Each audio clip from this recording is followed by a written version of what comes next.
आचार्यांग सूत्र में भगवान महावीर ने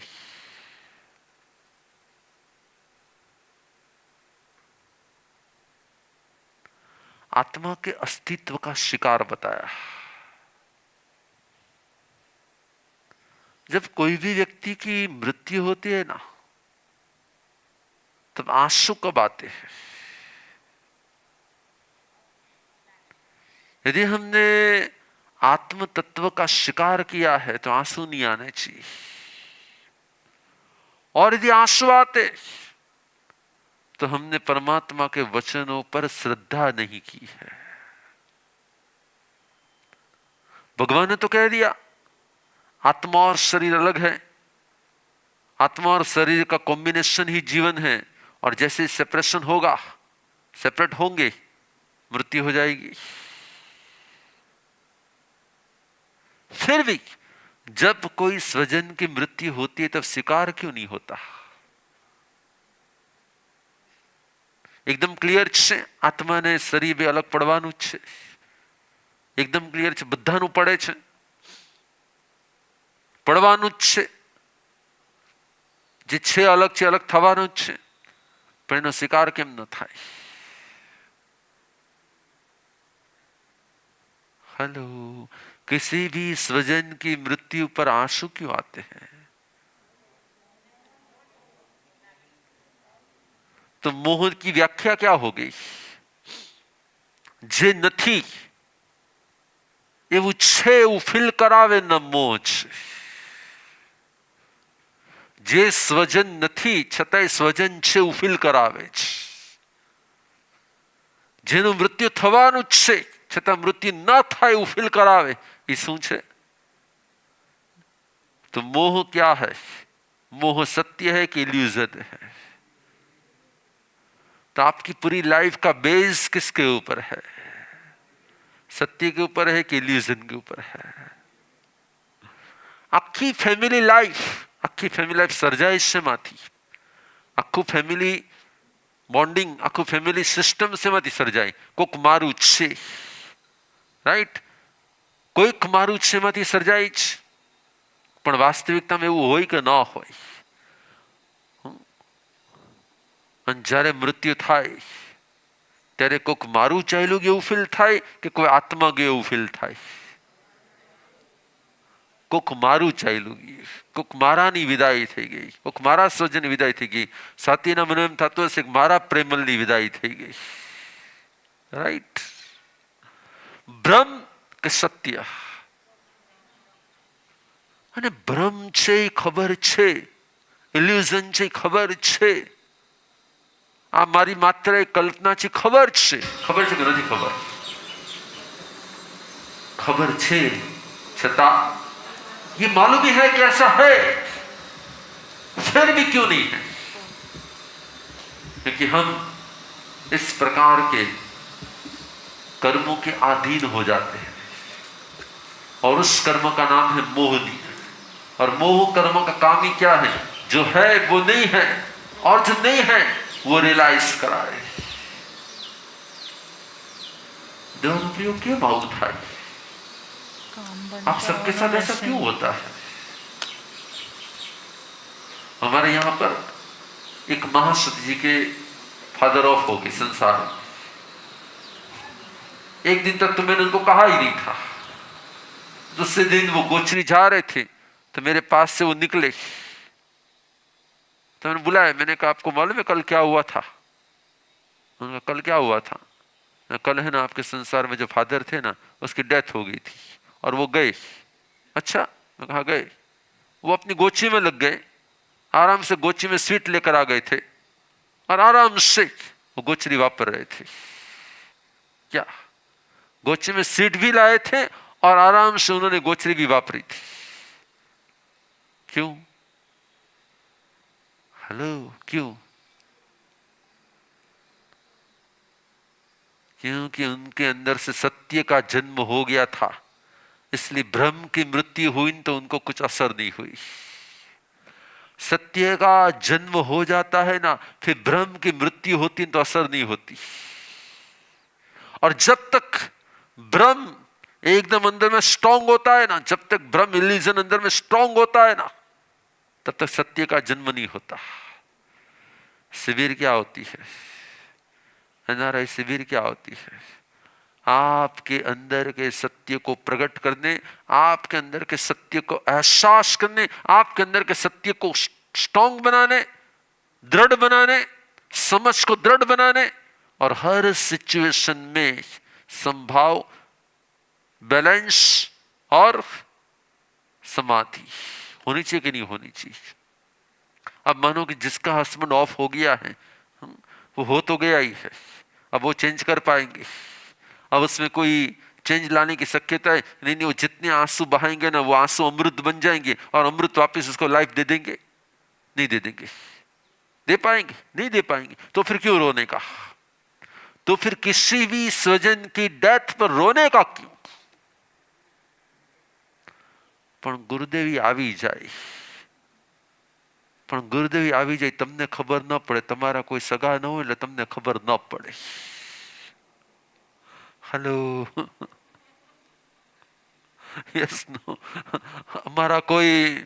અમારા બધા વાલા હોય, તમે બધા અમને વાલા છો, પણ અમારા કોઈ, તમારો પ્રોબ્લેમ એ છે કે બધા સગા હોય, વાલા હોય અથવા ન પણ હોય, પણ કહેવાય તો સગા જ કહેવાય કે ના કહેવાય? જેમ જેમ જેમ જેम समझ, शिविर में आके सुना प्रवचन, ये गुरुदेव के पास गए थे, बहुत अच्छा था, वहां पे बहुत अच्छा लगा, गुरुदेव गमे, अच्छी बात है, लेकिन गुरु से भी ज्यादा गुरु की वाणी, गुरु के वचन, गुरु के द्वारा जो बोध मिला वो अंदर में सेट हो जाए तो क्या होगा? किसी भी सिचुएशन में क्या हो जाएगा? बैलेंस होगा कि नहीं होगा? किसी ने पूछा धर्म क्या है, किसी ने पूछा धर्म क्या है, परमात्मा ने कहा समाधि धर्म है। परमात्मा ने कहा अज्ञान के कारण असमाधि होती है, अज्ञान के कारण असमाधि होती है और ज्ञान के कारण समाधि होती है। अपने आप के ज्ञान को, अपने आप के ज्ञान को जीवन में लाना, उसे परमात्मा ने धर्म कहा है। धर्म और कुछ नहीं, धर्म और कुछ नहीं। जो सिचुएशन में जिस प्रकार की सोच होनी चाहिए, जिस प्रकार के विचार होने चाहिए, जिस प्रकार के भाव होने चाहिए, उस भाव को लाना, उसका नाम है धर्म। और वो भाव नहीं लाते, उसका नाम है, मैं बहुत बार कहता हूं ना कि यहां पे गुजरात में एक बार एक भाई बस में जा रहे थे, गिरदी बहुत थी, और कोई एक भाई सीट पर बैठे थे, वो खड़े हो गए तो एक बहन वहां पर थी, खड़ी थी, उससे बैठने का प्रयत्न किया, उतनी देर में वो भाई ने बीच में से आके बैठ गए। वो बहन उसके साथ झगड़ा करने लगी, क्या, अरे मेरी सीट है, उन्होंने कहा नहीं मैं बैठ गया हूं, मेरी सीट है। दोनों इतना लड़ रहे थे, झगड़ रहे थे आधे घंटे तक। अपना बस स्टॉप आया, दोनों ही उतरे, दोनों ही धीरे धीरे एक ही दिशा में जा रहे थे, वो आगे वो पीछे, वो आगे वो पीछे। इसके साथ में 4-5 लोग थे, वो अकेला था। वो जैसे ही अपने घर पर पहुंचा, उसने देखा पीछे पीछे वो लोग भी घर पे आ रहे हैं। क्या वो लोग भी घर पर ही आ रहे थे? जैसे वो घर के अंदर में एंट्री किया, ये लोगों ने पूछा भाई ये भाई का घर ये है? तो कहा हाँ मेरे पिता ही है वो। तो आपको क्या काम है? तो कि मैं इसको देखने के लिए आए हैं। किसको देखने के लिए आए हैं? जिसका नाम लिया वही कौन था?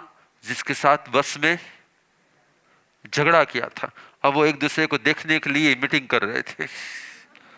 हेलो। और वहां के वहां सब कुछ फाइनल हो गया, अब वो दोनों एक दूसरे को स्वीट खिला रहे थे। हेलो। 2 घंटे पहले बस के अंदर में एक दूसरे को जानते नहीं थे, पहचानते नहीं थे, आंखों की भी कोई पहचान नहीं थी। अब 2 घंटे के बाद एक ने कहा ये मेरा क्या है, ये मेरा, आप लोग क्या कहते हो उसको? उसकी वो सगाई होगी तो उसको क्या कहते हैं वो? हाँ वो फियांसी। हेलो, आ रहा है, समझ में आ रहा है क्या? जिसके साथ कोई पहचान नहीं थी उसको उसको अपना बना लिया, जिसके साथ कोई पहचान नहीं थी उसको अपना बना लिया, और अब लाइफ टाइम के लिए उसके साथ में क्या, वो मेरा है और मैं। और जब वो चला जाता है तब, और जब उसकी डेथ हो जाती तब, वो रोएंगे कि हंसेंगे? हाँ, और जब वो सीट पर वो बैठ गया था तब नहीं रो रहे थे, उसी सीट पर जब वो बैठ गया था तब तो लड़ रहे थे, और उसी सीट पर से बाहर निकले, अब क्या हो गया? कुछ समझ में आ रहा है क्या? तुमने कहा समझाई શું સમજાય છે? બસ એટલે હું એમ નથી કહેતો કે તમે બધું છોડી દો, मैं यही नहीं कहता कि सब कुछ छोड़ दो, लेकिन जो कुछ भी करो वो समझ के साथ करो, जो कुछ भी करो वो समझ के साथ करो, क्योंकि समझ के साथ करेंगे तो हम समाधि में रहेंगे, तब हम बैलेंस रहेंगे, तब हम एकदम ही अपसेट नहीं होंगे, और नहीं हम खुद को डिस्टर्ब करेंगे, नहीं हम दूसरों को डिस्टर्ब करेंगे। हमारे पास समझ नहीं होगी तो हम दूसरों को भी डिस्टर्ब करेंगे और खुद को भी डिस्टर्ब करेंगे। आचार्य सूत्र के अंदर में सबसे पहले यही बात बताई। आज हमारी ये वाचना और पूछना का दूसरा दिन है, और यहां से क्वेश्चन आंसर शुरू हो रहे हैं। यस,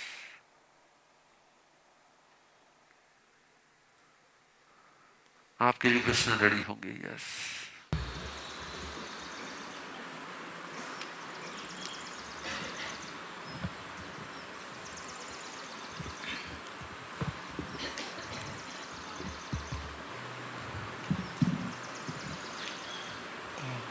मथेण वंदामी गुरुदेव।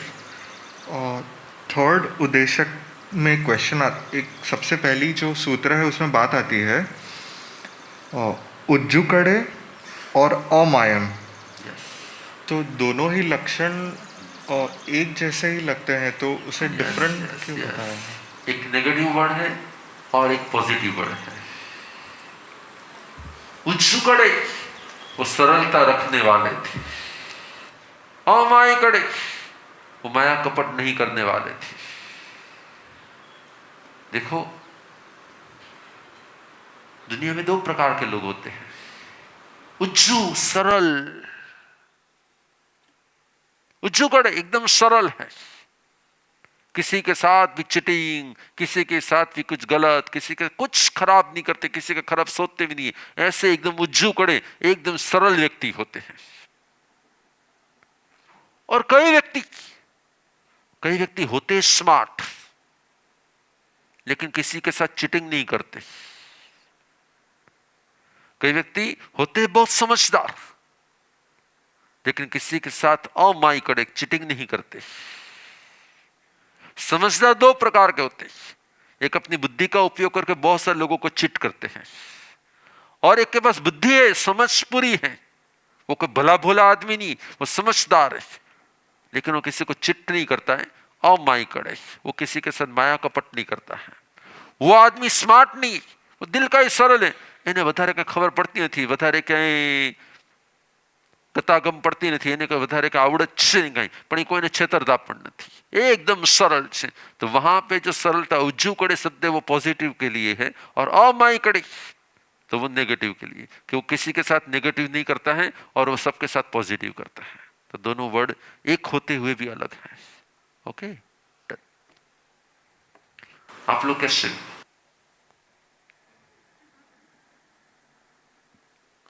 Smart but innocent. क्या विनय भाई क्या कहने का? मैं क्या स्मार्ट, वैसे मुझे कोई चिट नहीं कर सकता, राइट, लेकिन मैं किसी को चिट नहीं करता, मैं इनोसेंट हूं, एकदम ही सरल हूं। ये स्मार्ट और इनोसेंट दोनों के अपोजिट वर्ड लगते हैं ना, लेकिन दोनों साथ में हो सकते हैं।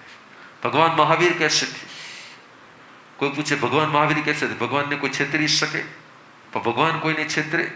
જેને કોઈ છેતરી પણ ના શકે સ્માર્ટ, અને જે કોઈને છેતરે પણ નહીં તે ઇનોસન્ટ। हेलो, કેવું થવું જોઈએ? ज्यादातर लोग क्या करते हैं मालूम है? जहां ज्यादा बुद्धि होती है ना, वहां सामने वाले को बोतल में फिट कर देते हैं, वहां सामने वाले को चिट कर देते हैं। જેની પાસે બુદ્ધિ હોય બીજાને છેતરી શકે, કે જે ભોળા હોય બીજાને છેતરી શકે?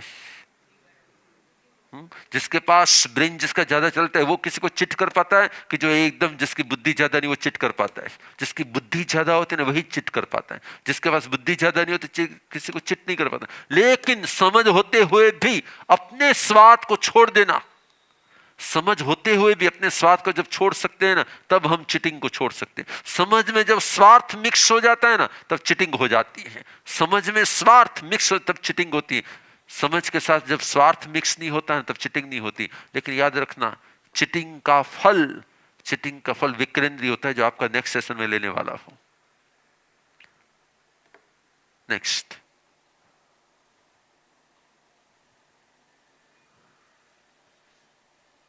आचारं सूत्र। यस,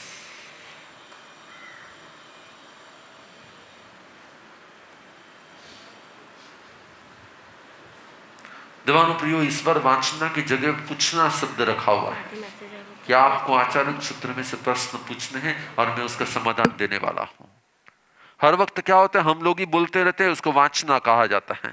और इस बार वांछना की जगह पर स्वाध्याय का दूसरा सूत्र है। 5 प्रकार के स्वाध्याय होते हैं, वांछना, पूछना, प्रेरणा, अनुपेहा, धम्म कहा। उसमें से दूसरा है पूछना। तो आचरण सूत्र में से आपको हमें प्रश्न पूछने हैं। यस, नेक्स्ट મથેર મંદામી ગુરુદેવ, ફોર્થ ઉદ્દેશકમાં જે લોકનો અપલાપ કરે છે તે આત્માનો અપલાપ કરે છે, यस, તો એનાથી શું ભગવાન? Very good question. भगवान महावीर ने कहा लोक मीन्स क्या? एक इंद्री, बेंद्री, तेंद्री, चौरिंद्री, पंचेंद्री, सभी प्रकार के जीवों को लोक कहा जाता है। क्योंकि लोक पूरा किसका बना हुआ है? लोक एक इंद्री, बेंद्री, तेंद्री, चौरिंद्री, पंचेंद्री का ही बना हुआ है। जे બીજાના આત્માને હેરાન કરે છે એ વાસ્તવિકમાં બીજાને હેરાન નથી કરતા, પોતાને જ હેરાન કરે છે। કેમ કે જે બીજાને હેરાન કરશે એવા કર્મો લાગશે એ પોતે પણ શું થવાના છે? હેરાન થવાના છે। એટલે જ્યારે પણ તમે બીજાનો જે લોગનસી જે લોકનો અપલાપ કરે છે, લોકને હેરાન કરે છે, લોકોને ડિસ્ટર્બ કરે છે, લોકોને દુઃખી કરે છે, લોકોને રોવડાવે છે, લોકોની હિંસા કરે છે। લોક એટલે પૃથ્વીકાય, અપકાય, તેવુકાય, વાવકાય, વનસ્પતિકાય, તરસકાય, જે બીજાનો અપલાપ કરે છે પોતાનો અપલાપ કરે છે। કારણ કે બીજાને દુઃખ આપ્યા વગર દુઃખ ક્યારેય બોલો દુઃખ ક્યારે આવતું જ નથી। એટલા જ માટે હમણાં મેં શું કીધું હતું? દુઃખ છે, હા મને દુઃખ છે, કેમ કે મારી ભૂખ બીજાના દુઃખથી પૂરી થવાની છે, માટે મને ભૂખનું દુઃખ છે। અન્ડરસ્ટેન્ડ? એટલા માટે ચોથા જે અત્તાણામાં ભાગ ખાઈ સે લોગોમાં ભાગ ખાઈ, જે લોગોમાં ભાગ ખાઈ સે અત્તાણામાં ભાગ ખાઈ। જે લોકને હેરાન કરે છે એ પોતાને હેરાન કરે છે, જે પોતાને હેરાન કરે છે એ લોકને હેરાન કરે છે। મથેરનું નામે ગુરુદેવ, અહીંયા પર્ટિક્યુલરલી લોક માટે અગ્નિકાયને એ પછી તમે પૃથ્વીકાય કયો, અપકાય કયો, તેવુકાય કયો, વાયકાય કયો, વનસ્પતિકાય, બધા માટે એક શબ્દ આવશે। લોક શબ્દની વ્યાખ્યા છે જીવ માત્ર જેમાં છે તે નામ લોક। જી, ત્વમેવ સત્યમ। नेक्स्ट ચાલશે।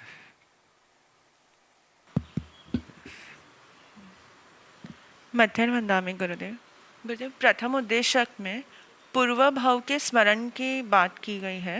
यस, तो गुरुदेव सिर्फ मैं कौन हूँ, मैं कहाँ से आया हूँ, ये 2 क्वेश्चन पे चिंतन करने से जाति स्मरण ज्ञान कैसे प्रकट हो सकता है?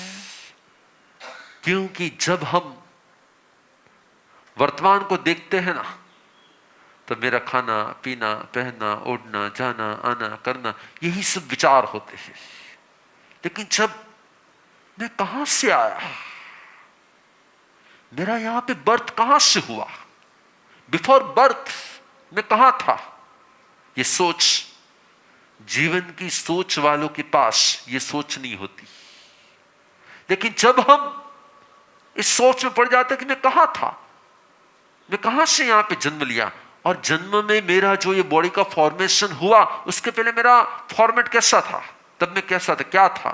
इस सोच में जब व्यक्ति चाहता है तो धीरे धीरे वो वर्तमान में से पास्ट में जाने का शुरू हो जाते हैं। और जैसे हम पास्ट में जाना शुरू कर देते हैं वैसे हमारी पास्ट की मेमोरी ओपन हो जाती है। और पास्ट की मेमोरी को ओपन करना उसे जाति स्मरण ज्ञान कहा जाता है।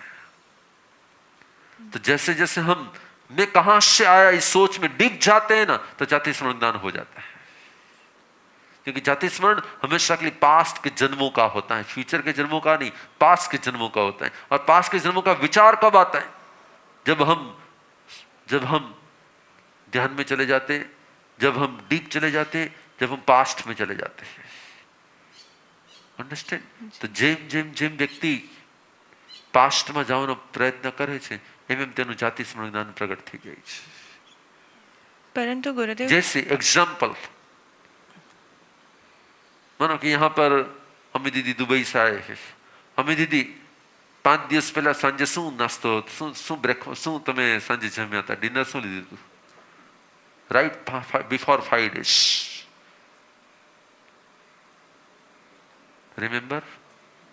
યાદ કરો? યસ, ગઈકાલેનું યાદ કરો, પેલા પરમ દિવસનું યાદ આવશે, પરમ દિવસ યાદ કરશો, આવ્યું ચાઇનીઝ, ચાય અને ખાખરા, રાઈટ? પણ તમારે યાદ કરવું પડ્યું કે તમને યાદ જ હતું? યાદ કરવું પડ્યું. કેમ? તો તમે શેમાં ગયા? ધીરે ધીરે ધીરે ધીરે ડીપ ગયા. હા, કાલે આ હતું, પરમ દિવસે, હા યસ, ચા અને ખાખરો, રાઈટ? તમે જ્યારે સ્કૂલમાં હતા ત્યારે સ્કૂલ ડ્રેસનો કલર કેવો હતો? કરો કરો, જો હમણાં યાદ આવી જશે. ધીરે ધીરે સ્કૂલ દેખાવાની શરૂ થશે, ધીરે ધીરે ટીચર યાદ આવશે, ધીરે ધીરે પાસ્ટમાં કોઈ સાથે બાજાબાજી કરી હશે એ યાદ આવશે, ધીરે ધીરે સ્કૂલ ડ્રેસ યાદ આવશે. આવી ગયો? યસ. તો હમણાં સુધી બેઠા ત્યાં સુધી યાદ આવ્યો તો નતો આવ્યો, પણ જેવું યાદ કરવાનો પ્રયત્ન કરો યાદ આવી ગયો. એનો મિનિંગ શું થયો? કે તમે પાસ્ટમાં જઈ શકો છો. તમે પાસ્ટમાં જઈ શકો છો. જો તમે આ જન્મના પાસ્ટમાં જઈ શકો છો તો તમે જન્મના पास्ट में अवश्य जई सको છો. हर एक व्यक्ति के अंदर में क्या, यदि उसने पास्ट में मनुष्य और देवलोक के जन्म किए हो तो 900 जन्मों की मेमोरी आप सबके अंदर में होती है. क्या? हमारे सबके अंदर में 900 जन्मों की मेमोरी होती है.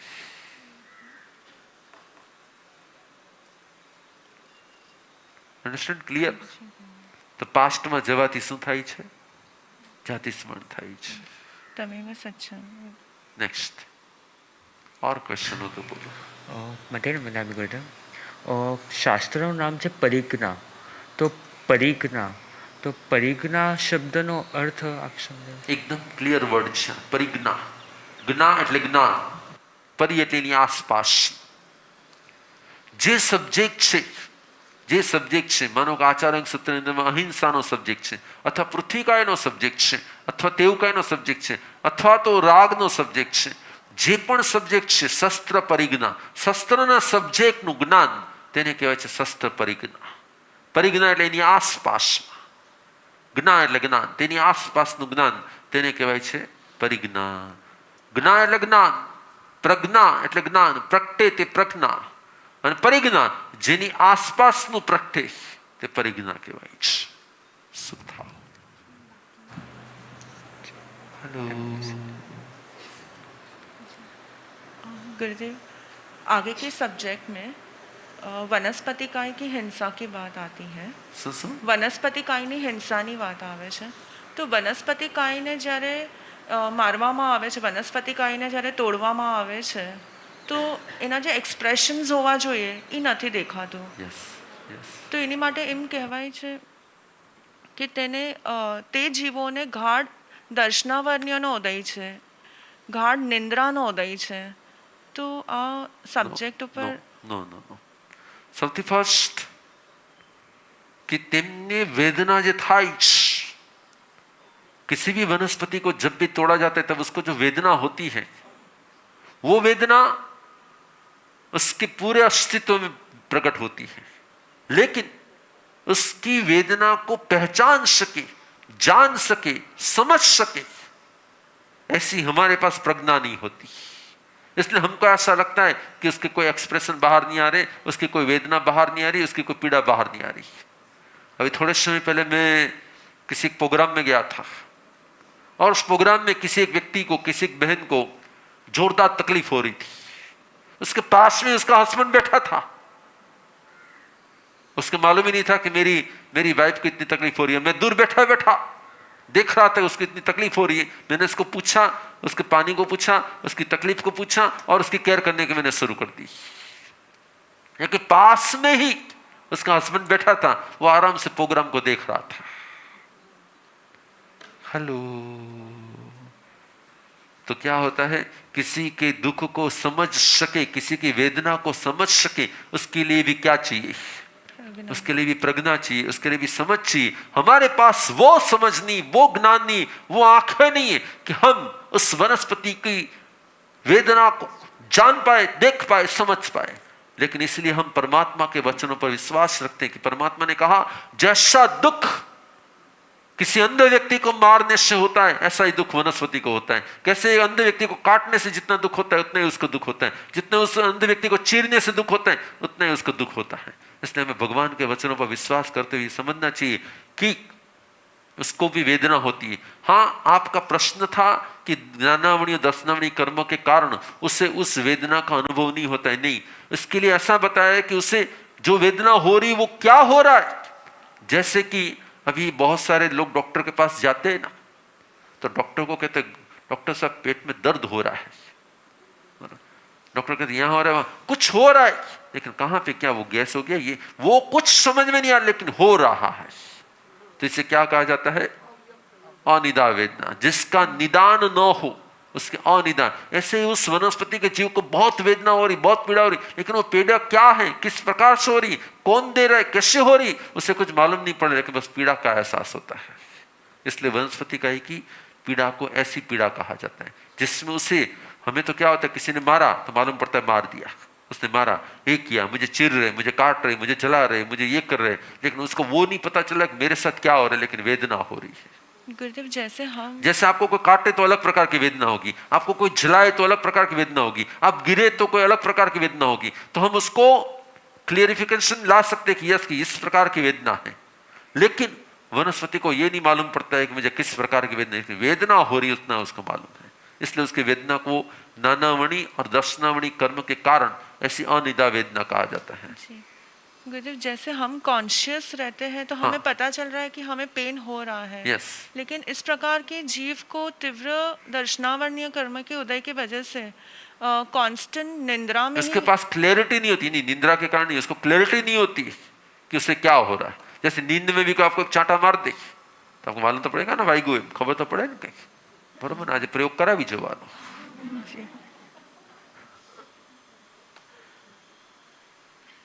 तमेव सत्यम। यस।